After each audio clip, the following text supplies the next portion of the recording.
Hi everybody, and welcome to week 4. We are moving on to chapter 5 in the text. You'll have your assignments due this as we've done in the last few weeks. So moving along into the next chapters. If you are having any questions or anything at all about any of the assignments we've done so far, please let me know. We can talk about whatever it is that you need to know. All right, so let me go into our text, and we'll talk a little bit about week 5. Chapter 5 and what's in it. So our learning objectives for this week is we want to understand this whole concept of leverage. We'll talk a little bit about what all that means.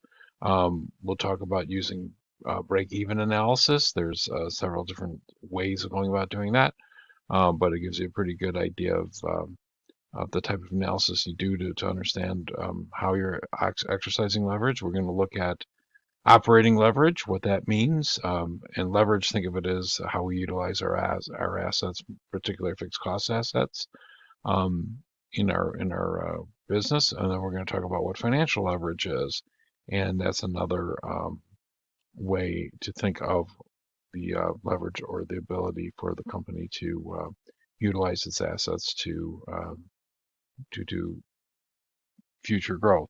We're going to talk about combined leverage, where we're kind of looking at both operating and financial leverage and the analysis that go around that.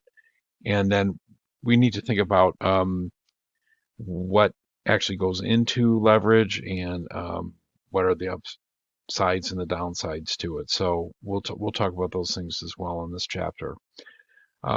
And then do the exercises, and then certainly let me know if you have any questions about that.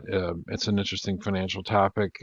Gets discussed frequently in the news, in the financial news, about companies that sometimes over leverage, as it were. So it's the kind of thing that you see every day in the business world. So anyway, if you have any questions about it, certainly let me know, and good luck with it. And we'll talk to you soon.